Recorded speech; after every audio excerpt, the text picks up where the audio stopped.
Picture this, Right. the room quiet, smoke in the air, a mic in front of him, Bible in his heart. Kendrick Lamar ain't just writing verses, he's writing prayers. Facts. Every line, every pause, every breath sound like a man talking to God and to himself at the same time. Right. You can hear it in the tone. Conviction mixed with exhaustion, truth mixed with grace. They feel like the end of one war and the beginning of another. Not a street war, not a rap war, a spiritual one. A war for peace, a war for self-control. A war that every man fights when fame tries to test his faith. Now let's talk about how these bars aged. Not as punchlines, not as shade, but as scripture in motion. Because the deeper you go, the more you realize Kendrick been writing his own book of Revelation since day one, and that's the beauty of it. The Revelations, straight spiritual confessions wrapped in war paint. Right. You can feel it in his tone, the way he don't just rap to the mic, he prays into it. When Kendrick raises his hands toward heaven, it's not a performance move, it's a moment of surrender. He's laying down pride, fear, and pressure all at once. It's like watching a man stand at the edge of himself and say, God, if I'm gonna move, let it be through you. You can hear that inner tension building though, like he's torn between his calling and his competition. That question, who am I if I don't go to war? God, my confession is yours, but who am I if I don't go to war? But at the end of the day, who am I if I don't go to war? J. Cole? It almost sounds like he having a conversation with God before he, you know what I'm saying, go in for the kill. Man, that's deep. Because for Kendrick, war don't just mean beef. It means standing firm in purpose, facing down the spiritual tests that come when ego tries to take the wheel. This ain't just about Drake or rap battles. This is about the war between faith and flesh. You can trace that same struggle all through his career. In Euphoria, you saw that righteous anger, the prophet defending the message. But in Count Me Out, you saw the doubt, the guilt, the weight. One of these lives, I'ma make these right with the wrongs I done. That's when I unite with the Father, Son, to That duality been with him since Good Kid, Mad City. Facts. The kid trying to stay clean in a world that keeps throwing temptation his way. net of different. That was back when I was 9. Joey back to 9. Back to stand on every porch is fine. We adapt to crime. Every verse since then been another round in that invisible war. So when Kendrick says war, he's not chasing clout, he's chasing clarity. He's saying if I don't fight for my purpose, I lose who I am. That's why he never backs down from confrontation, not for validation, but because every conflict sharpens his soul. Then you hit that fallen sky imagery. That line hits like thunder. You feel that apocalyptic tone, like something sacred just broke open. Raise my hands to a fallen sky. When Kendrick talks about the sky falling, it ain't just destruction, it's judgment, it's revelation. He's painting Drake's collapse not as gossip, but as divine consequence. Like, the system fell because it had to. You see the same language he used on Damn. The world ending, people losing faith, chaos everywhere. But now, he's standing above the rubble like a survivor. Not untouched, but transformed. Yeah, a lot of the bars in 616 was a lot. It was very thought provoking, and you had to be on that frequency to really see what he was talking about. Let me vibe with y'all. Make sure y'all drop a like, comment, subscribe. Let me know what y'all favorite bar from 616 in LA is. Like I said, we gonna break down 616 in LA the same way we broke down Euphoria. It's your boy Jet Ski G. We back with another banger. You know I ain't gonna hold y'all for too long. Let's get right back into it, y'all. Come on. The fallen sky ain't just Drake falling off. It's Kendrick ascending through the wreckage. It's that biblical rebirth. Things gotta fall apart so truth can rise. Then he drops Jumping Planets Immortalized. I fantasize me jumping planets immortalized. Jumping planets, immortalized, like I don't want to be here because the world is fucked up. Now that right there, that's transcendence talk. That's him saying y'all measuring success by streams and charts. I'm measuring by galaxies. He's not grounded in the numbers anymore. He's leaping between planes of existence, artistic, spiritual, emotional.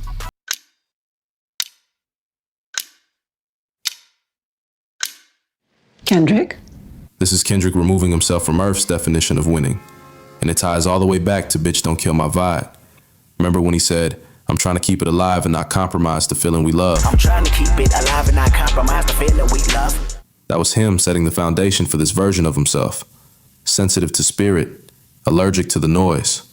Now he's not just preserving the vibe, he's transcending it. He's operating in divine rhythm now. When he says immortalized, it's not ego, it's prophecy.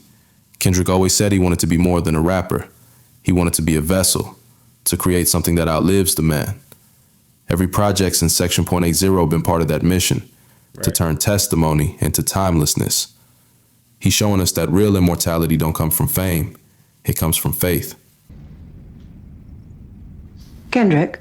Then he hits us with that 3 angels watching me all the time. I correspond. 3 angels watching me all the time. 3 angels watching me all the time. Likes his number 3. Right now he's talking about 3 angels. He had 3 beat switch ups on the last attack to Drake. That line, that's one of the moments where you pause and just feel it. Because Kendrick don't throw numbers around lightly. 3 has always been sacred in his language. The Trinity of creation, protection, resurrection. Now, depending how you read it, those angels could be the spirits of Kobe, Tupac, and Nipsey, 3 pillars of West Coast legacy. Men who stood for purpose, discipline, and truth, and paid the price for it. If that's what Kendrick means, then those angels represent not just guidance, but warning. A reminder that greatness always comes with sacrifice. Facts. But look deeper, it could also be biblical. The warrior, the healer, the messenger. Kendrick moves through all 3 energies in his music. He fights with words, heals through confession, and delivers divine messages through rhythm.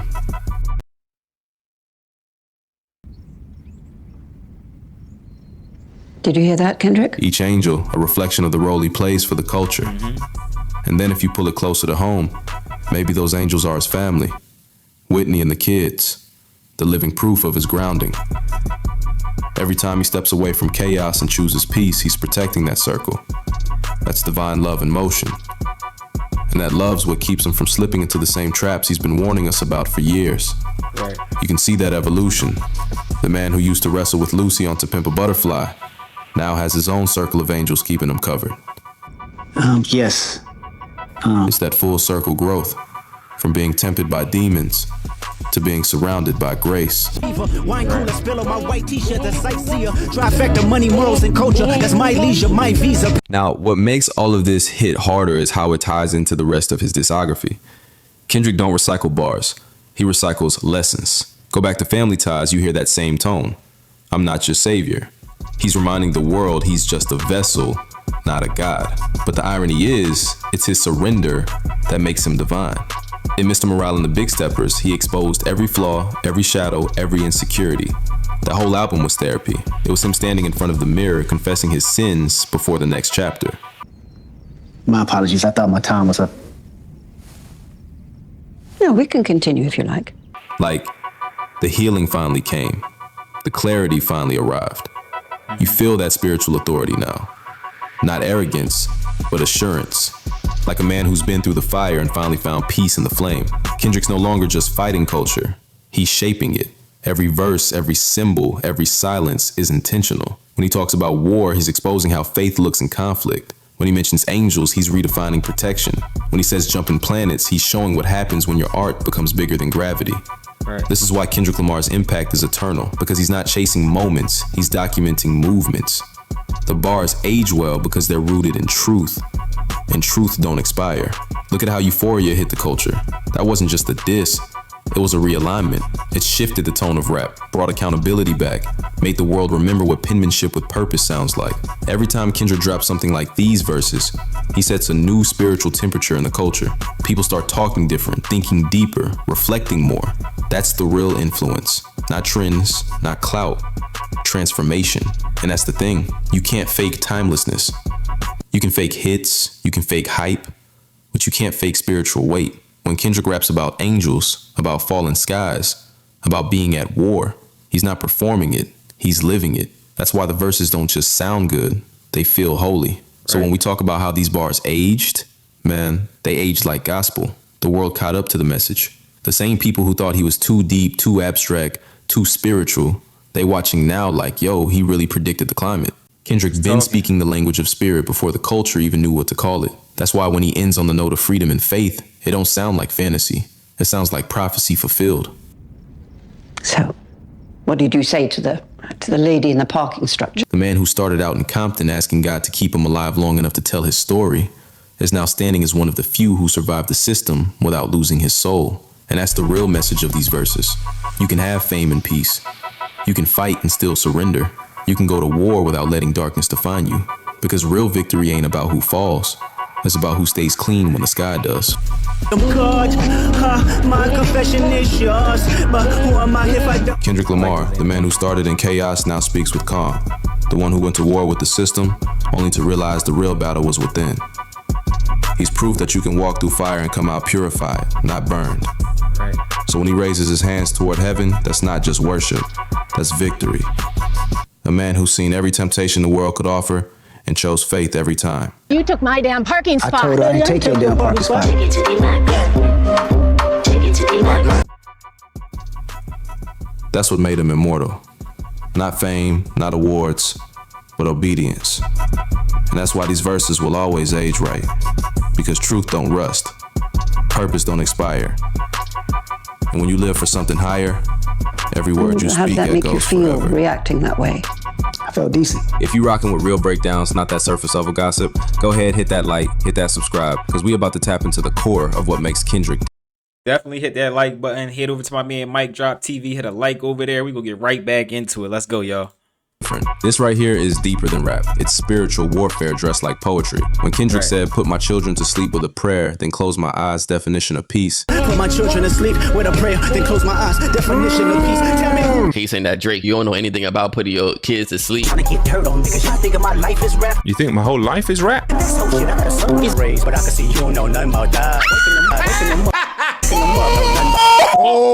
He said, I don't care about the fame shit because I'm raising my son. I guess he's not going around trying to pay niggas for Drake dirt. Hey, yeah, nigga, I got a life. You don't know nothing about that. So now he's questioning the type of father this nigga is. Drake does showcase a lot of himself raising his son. See him around the basketball games. I don't know. Kendrick, this is a low blow, man. This is literally how you win, bro. Tell them to pray. Know nothing about that. They giving them tools to walk through life like day by day. Know nothing about that. Teaching them morals, integrity, discipline. Listen, man, you don't know nothing about that. So this is absolutely savage. Get up, Drake! Drake, get up! I told you that Drake talking about this nigga's baby moms was a fucking mistake. That ain't just him talking about a bedtime routine. That's a whole worldview. That's a man who done faced the chaos, found God inside it, and built a home on discipline and love. He reminding us, real peace don't come from silence, it come from structure. He's showing you the difference between him and Drake right there. One man leading with faith, the other led by fame. Kendrick saying, you rap about control, I live in control. That's power. And that line, definition of peace, that's not some Zen quote. That's him saying, my calm is my weapon. It's the same energy you hear in Euphoria when he talk about raising a son with morals, integrity, and discipline. He's reminding us, character outlasts clout. He's teaching his kids lessons that fame can't buy. Humility, patience, self-worth. Then he flips that mirror toward Drake like, you can't raise a legacy if you can't raise yourself. It's surgical. He ain't yelling, he just cutting through. Now let's be real, J. Cole even admitted, that shit disrupts my peace. I haven't been sleeping right. Kendrick? Nah, he built different. His peace got armor. His foundation is prayer, not pressure. He's basically telling the world, I'm unbothered because I'm blessed. And that's where the faith angle hit heavy. When he say, tell me who gonna stop me. I come from love. He's not talking romance, he's talking scripture. That's Romans 8:38-39. Nothing can separate us from God's love. Not fear, not demons, not fame, not hate. That's what he mean when he say, I come from love. That's not a metaphor. That's his bloodline, his shield, his whole reason he moved fearless. You can't beat a man who fighting from faith. That's why you ask, who gonna stop me? Knowing the answer is nobody. How did that make you feel reacting that way? I felt decent. Oh, how come? Because I did take her parking spot. Straight up. No. Come from love. But respectfully, so we at the end of the joint. Let me vibe with y'all for a second. Make sure y'all hit a like on this, comment, hit that hype button. I'm about to give y'all my opinion on this. Now, I seen y'all in the comments yesterday when we first started touching on the 616 in LA. Some people were saying this is actually their favorite diss track out of all the back and forth diss tracks between Kendrick and Drake. But guess what? You're actually in luck because we about to drop maybe 3-4 more videos. So make sure you're subscribed so you can find your way back as we do these breakdowns and we hit some of your favorite parts. Now, with 616 in LA, this is one that's going to age like fine wine. Euphoria is going to age great, but you could get the bars a little bit. For the average hip hop listener, the bars and the beat was a little more easy to digest for the ears. With 616 in LA, it's fine wine. It's going to age over the years. You're going to continue to find bars on it. You're going to continue to appreciate it, because where he was spiritually and mentally as he was writing and as he was giving it to us, it takes a second to digest for the average hip hop fan. So y'all drop it in the comments. Let me know what y'all favorite bars from 616 in LA is. Also, let me know if it's something that we missed or something you're looking forward to us talking about. All right, so it's your boy Jet Ski G. If ain't nobody told you they love y'all, you know I love y'all. Also, hit that like, hype, and comment. I'm going to leave 2 more videos right here. One right here. One right here. The one right here is actually going to be the video from yesterday, part 1 of our 616 in LA drops. If ain't nobody told you they love y'all, I'm out, y'all.